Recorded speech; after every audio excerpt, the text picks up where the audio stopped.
माननीय निशिकांत दुबे जी।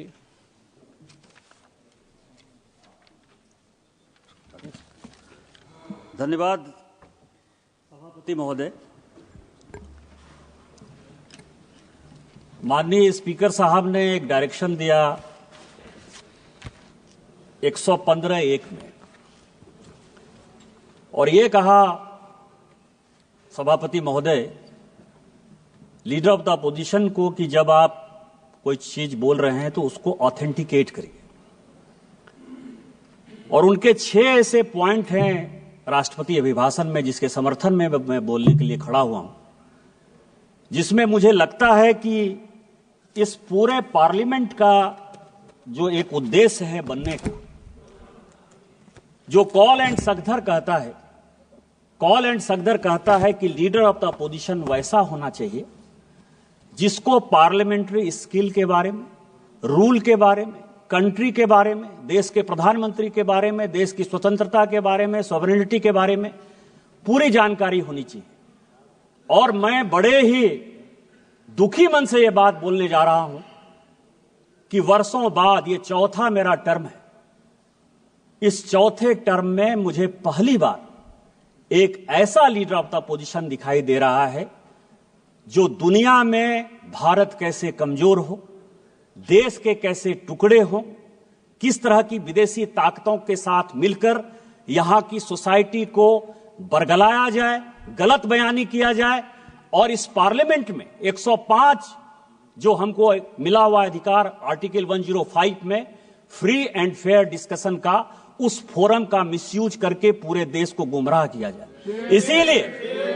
इसीलिए आपके माध्यम से मेरा विपक्ष के नेता पर आरोप भी है और उनको चैलेंज भी है और आपसे आग्रह भी है सभापति महोदय कि मैं जितनी बातें कह रहा हूं उस सबको मैं ऑथेंटिकेट करूंगा। और यदि राहुल गांधी जी में, लीडर ऑफ द अपोजिशन में हिम्मत है तो वो सारी बातों को ऑथेंटिकेट करें, नहीं तो वो फ्लोर ऑफ द हाउस इस्तीफा दें। सबसे पहला सवाल, उन्होंने 6 ऐसे पॉइंट के, मैं 6 विषय पर जो है आपके सामने और पूरे देश को ये बताना चाहता हूं। सबसे पहले उन्होंने कहा कि this phone is not made in India, this phone is assembled in India. और ऐसे करके जो है उन्होंने फोन दिखाया सर, ये फोन ऐसे दिखाया सर। अब आप समझिए सर, अपने दिल से जानिए पराये दिल का हाल। कांग्रेस ने इस देश को किस तरह से विदेशियों के हाथ गिरवी रख दिया, ये मैं कहानी बताना चाहता हूं। ये मैं पेपर लेकर आया हूं सभापति महोदय। ये ITA 1 जब चिदंबरम इस देश के वित्त मंत्री थे, चिदंबरम जी इस देश के कॉमर्स मिनिस्टर थे, 96-97 में इंटरनेशनल टेलीकॉम एग्रीमेंट ITA 1, ये पूरे देश को जानने का सवाल है। ITA 1 में उस वक्त केवल 14 कंट्री सिग्नेटरी थे। पूरी दुनिया में 195 कंट्री है। चाइना उस सिग्नेटरी नहीं था, उसका पार्ट नहीं था। लेकिन इस देश को बेचने के लिए जो सॉफ्टवेयर, हार्डवेयर, इलेक्ट्रॉनिक्स, टॉयज, ये सब जो पूरी दुनिया में बनाते थे मैन्युफैक्चरर, यूरोपियन यूनियन के दबाव में इस सरकार ने और उस तत्कालीन वित्त मंत्री ने पैसे लेकर उस एग्रीमेंट को साइन कर लिया। और क्या साइन कर लिया ITA 1? कहा कि कोई भी कंपोनेंट आप लेकर आ जाओ, कोई भी कंपोनेंट हार्डवेयर का, इलेक्ट्रॉनिक का, टॉय का, कोई भी लेकर आ जाओ, 0% ड्यूटी लगेगी, 0% ड्यूटी। और जब आप वो एग्रीमेंट साइन कर लिए, धीरे धीरे करके सभी चीजों पर 0% ड्यूटी हो गई। टॉय पर हम नंबर 1 हुआ करते थे, खिलौने सभी चाइनीज आ गए। जो ये मोबाइल है, ये मोबाइल चाइनीज आ गया, इसके जो इक्विपमेंट है वो चाइनीज आ गए। आपने जब देश को बेच दिया, संजोग से ये पीयूष गोयल जी आ गए, कॉमर्स मिनिस्टर हैं, तो रोपा पेड़ बबूल का आम कहां से हो? आपने देश को बेच दिया, गिरवी रख दिया। 2014 के बाद जब इस देश में माननीय प्रधानमंत्री बने, उन्होंने कहा मेक इन इंडिया को आगे करेंगे, हमारे देश में मैन्युफैक्चरिंग सेक्टर आगे जाएगा। सारी टेलीकॉम कंपनियों को उन्होंने कहा आज तो असेंबलिंग हो रही है, और पीयूष गोयल जी मुझसे ज्यादा बोलेंगे कि 2015 में जब ITA 2 आया कि इसको साइन करना है, तो माननीय पीयूष गोयल जी ने जाकर, इस सरकार ने जाकर माननीय प्रधानमंत्री जी के आदेश पर ITA 2 का सदस्य आज तक हम नहीं बने। और यही कारण है कि हम आज इस मोबाइल के नंबर 1 मैन्युफैक्चरर हैं। आप ऑथेंटिकेट करो। आप AI की बात कर रहे हो, आप प्रधानमंत्री को मैन्युफैक्चरिंग समझा रहे हो, प्रोडक्शन समझा रहे हो, कंज्यूमर समझा रहे हो। आपने जो देश को गिरवी रखा, आपने जो देश को बेचा, यदि आपके पास प्रमाण है कि माननीय प्रधानमंत्री जी ने यहां के मैन्युफैक्चरिंग सेक्टर को नहीं बढ़ाया, चाइना को उन्होंने बैन नहीं किया, आज चाइना को कंपटीशन यदि हम नहीं दे रहे हैं, तो आप ऑथेंटिकेट करो, नहीं तो आप देश से माफी मांगो कि आपने माननीय प्रधानमंत्री जी के इमेज को खराब किया। दूसरा बॉर्डर का सवाल है। फिर मैं कहूंगा सर, मैं कई एक किताब कोट करके आया।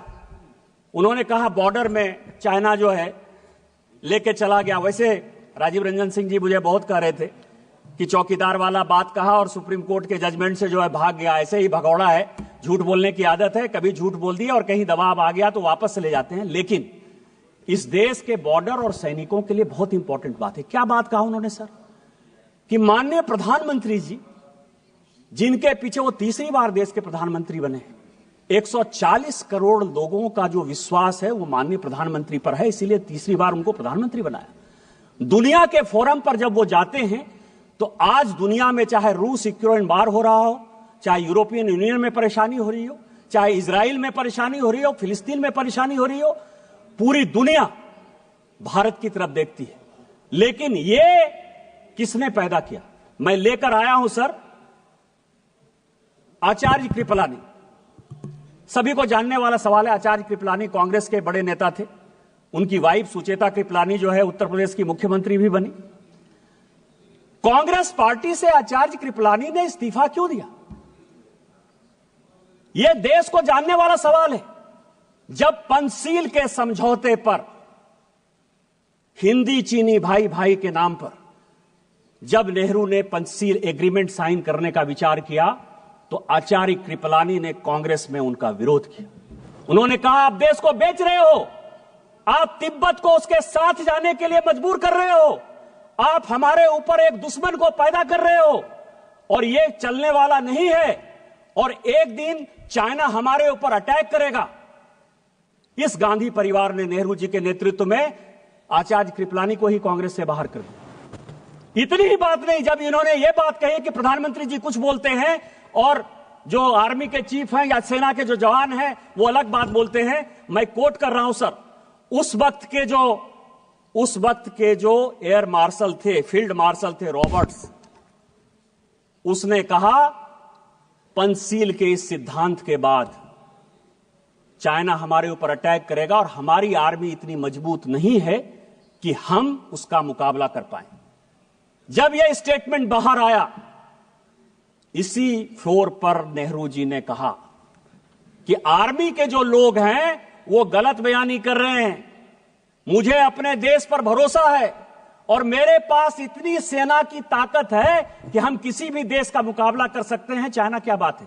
यह मैं उनका स्टेटमेंट 1960 का इसी फ्लोर ऑफ द हाउस पर जो है उन्होंने दिया है, उसको मैं कोट कर रहा हूं। और 61 में जब करियप्पा जी रिटायर हो रहे थे, फील्ड मार्शल करियप्पा बड़े फील्ड मार्शल थे, तो उन्होंने कहा कि मुझे फक्र इस बात का है कि मैं सैनिकों को मरते हुए नहीं देख पाया, उसके पहले ही मैं रिटायर हो रहा हूं। और जो 62 में हुआ यह पूरी दुनिया जानती। और उसके बाद क्या हुआ? लगातार हम चाइना के साथ बॉर्डर डिस्प्यूट में लगे हुए हैं। और मैं एक पेपर लेकर आया हूं सर कि 1981 में राहुल गांधी जी की दादी इंदिरा गांधी जी ने एक एग्रीमेंट साइन किया और उस एग्रीमेंट को साइन किया उस वक्त के चाइना के जो वित्त मंत्री थे, फॉरेन मिनिस्टर थे, आर्मी डिफेंस मिनिस्टर थे, हुआंग हुआ और इंदिरा गांधी के बीच में 1981 में समझौता हुआ। 1981 से लेकर 1987 तक जब इनके पिताजी भी बन गए इस देश के प्रधानमंत्री, 8 बार चाइना के साथ बायलैटरल हमने जमीन के लिए, बॉर्डर के लिए लगातार मीटिंग की, जो फेल हुआ। यदि चाइना ने नेहरू जी के समय जमीन नहीं लिया था तो इंदिरा गांधी ने वो कमेटी क्यों बनाई? राजीव गांधी ने वो कमेटी क्यों बनाई? 8 बार आपने उसकी 81 से लेकर 87 तक मीटिंग क्यों की? आप चाइना को पूरा का पूरा अक्साई चीन से लेकर पाकिस्तान जो आपने बनाया उस पर नहीं जाता। आपने सेना को घुसने दिया, आप लद्दाख तक पहुंच गए, आप अरुणाचल तक पहुंच गए, आपने तिब्बत को देकर हमारे माथे पर चाइना को बैठा दिया। आज माननीय प्रधानमंत्री जी के कारण एक बॉर्डर का डिस्प्यूट रिजॉल्व होता हुआ नजर आ रहा है। माननीय जयशंकर जी ने यही बयान दिया कि वो हमारे साथ बायलैटरल टॉक में है और जहां जो लाइन ऑफ एक्चुअल कंट्रोल था वहां पर दोनों सेना चली गई है।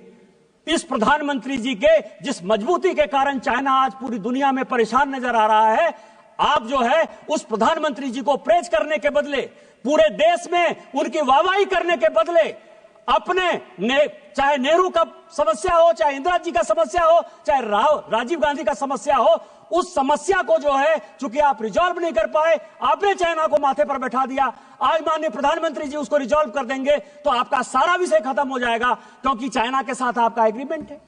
चाइनीज कम्युनिस्ट पार्टी के साथ कांग्रेस पार्टी ने क्या एग्रीमेंट किया है आज तक पूरी दुनिया को नहीं पता है। तो चाइना के एजेंट के तौर पर जो आप बैठे हुए हो, इस कारण से माननीय प्रधानमंत्री जी को बदनाम करने के लिए, देश को गुमराह करने के लिए बात कर रहे हो। आप on the floor of the house माफी मांगो और ऑथेंटिकेट करो इन चीजों को।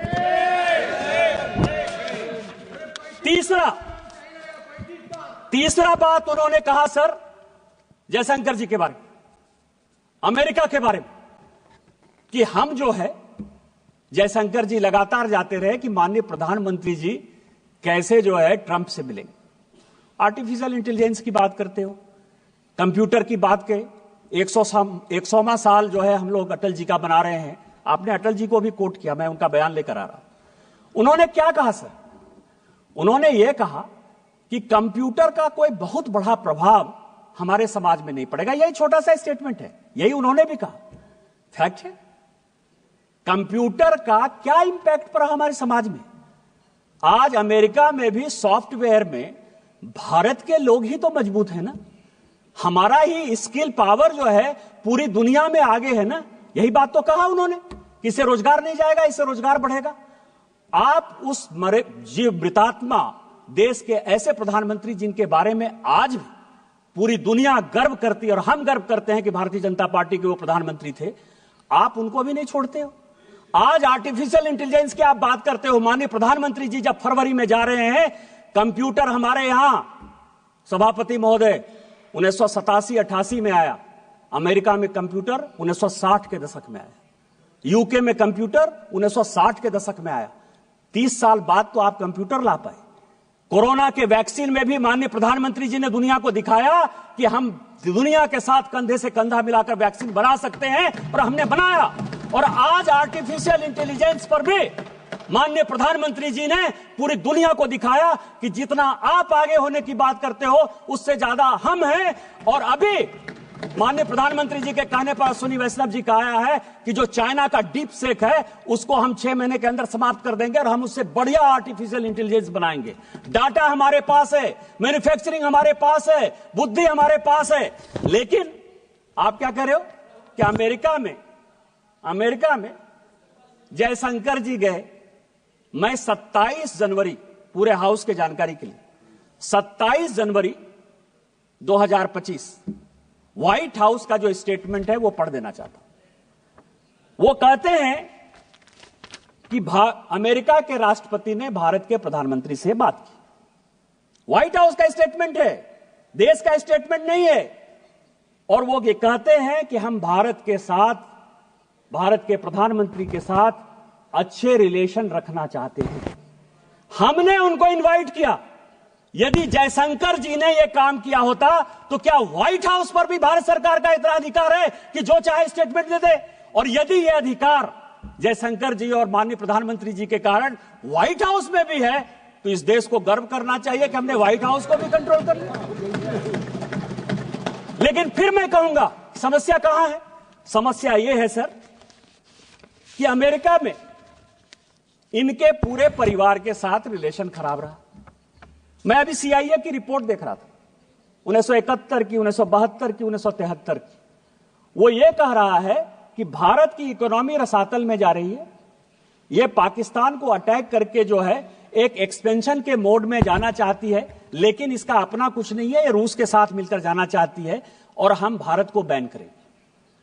और ये जो 71-72 का CIA का रिपोर्ट है, इसके कारण मैं आपको बताऊं कि इसी इंदिरा जी को 1982 में रोनाल्ड रीगन से जाकर माफी मांगनी पड़ी। आप उस परिवार के आदमी हो, वो देश के प्रधानमंत्री। मैं नहीं बोलना चाहता था, मुंह नहीं खोलवाना चाहता था मैं, लेकिन 1982 में इंदिरा जी ने अमेरिका जाकर रोनाल्ड रीगन से माफी मांगी कि जो हो गया सो हो गया, हमको माफ कर दीजिए। और हम देश को, एक वो देश था और आज माननीय प्रधानमंत्री जी के नेतृत्व में यह देश है कि ट्रंप खुद से फोन करते हैं और ट्रंप व्हाइट हाउस में पूरा बताते हैं कि हमने उनको बुलाया है, हम उनके साथ अच्छा रिलेशन रखना चाहते हैं। देश कहां चला गया और आप कहां खड़े हो? तीसरा सवाल है सर, इन्होंने महाराष्ट्र इलेक्शन की बात की और चुनाव, चौथा पॉइंट सर, और इन्होंने इलेक्शन कमीशन के अपॉइंटमेंट की बात की, अपॉइंटमेंट की बात की सर। सुप्रीम कोर्ट का जजमेंट मैंने देखा।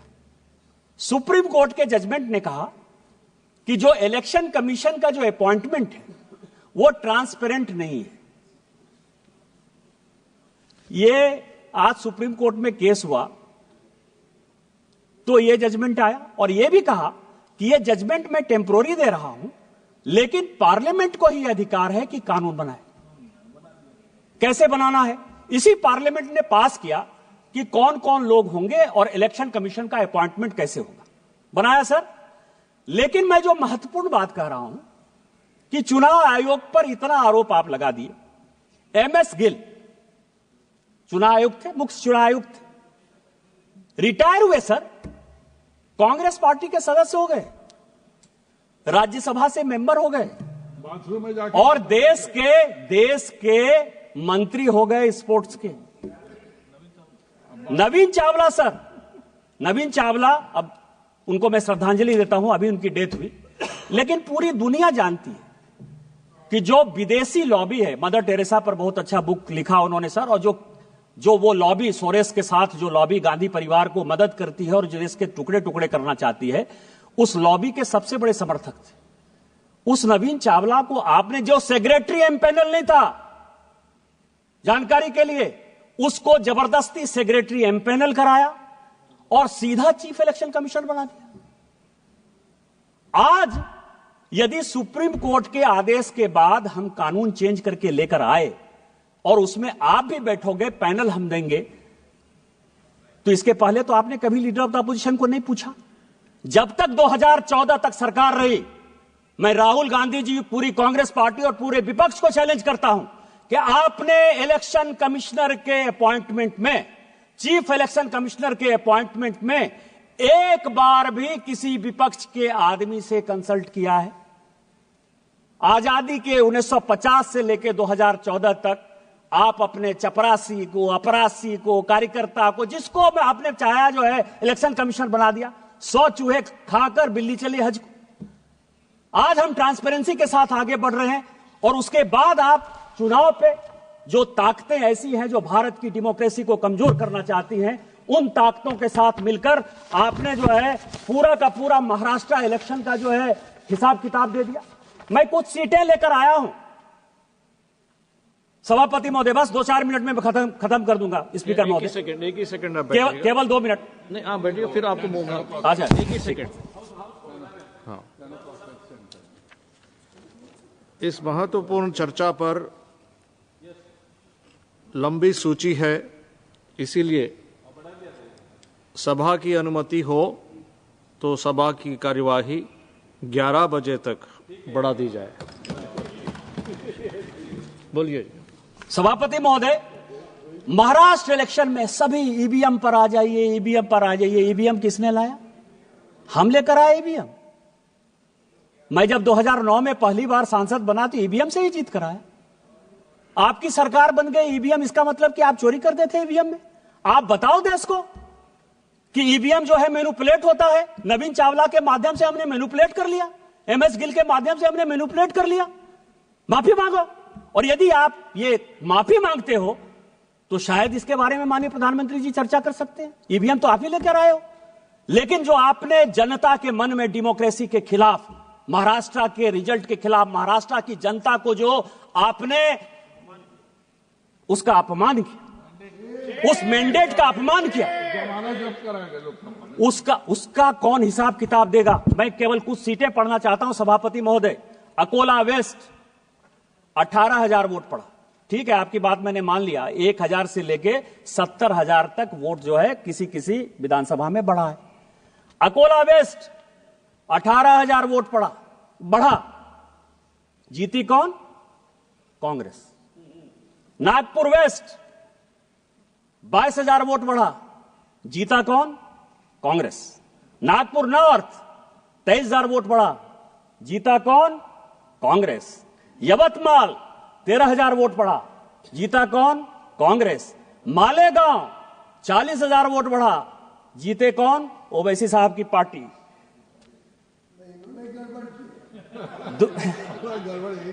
धानुआ 17,000 वोट बढ़ा, सीपीएम। भिवंडी 40,000 वोट बढ़ा, समाजवादी पार्टी। और मुंबई नॉर्थ 41,000 वोट बढ़ा, NCP Sharad Pawar. Kindly conclude sir. आप ये समझें, ये विधानसभा वाइज सभी पॉलिटिकल पार्टी चुनाव जीती है सर। आप किस तरह की बातें करते हो? हम लोकसभा में वहां कम सीटें लाए तो उछलने लगे कि जनता आपके खिलाफ है। और आज जो है, हम जब जीत गए तो आप जो है जनता को गुमराह कर रहे हो इस डेमोक्रेसी के खिलाफ, इलेक्शन कमीशन के खिलाफ। और जो टुकड़े टुकड़े गैंग के आप सरदार हो, उस टुकड़े टुकड़े गैंग में इस देश को टुकड़े टुकड़े करने की जो साजिश है वो आप कर रहे हो। आप ऑथेंटिकेट करो कि आपने जो है गलती की और आप जो है गलत बात बोल रहे हो। इसके बाद सर लास्ट पॉइंट, मैं लास्ट पॉइंट, एक और बस अंतिम पॉइंट सर, कि जातिगत जनगणना हो, ओबीसी को अधिकार मिले, एससी को अधिकार मिले, एसटी को अधिकार मिले, इससे कोई भी आदमी परहेज नहीं करता है। उस तेलंगाना का ही जो जनगणना आया है हाउस के लिए, 54% पर जो माननीय प्रधानमंत्री जी ने यहां कहा, और यह देश को जानने वाला सवाल है, खासकर पिछड़ों को और अति पिछड़ों को जानने का सवाल है। इस देश में 27% रिजर्वेशन इसलिए मिला है कि ओबीसी का पॉपुलेशन 54%।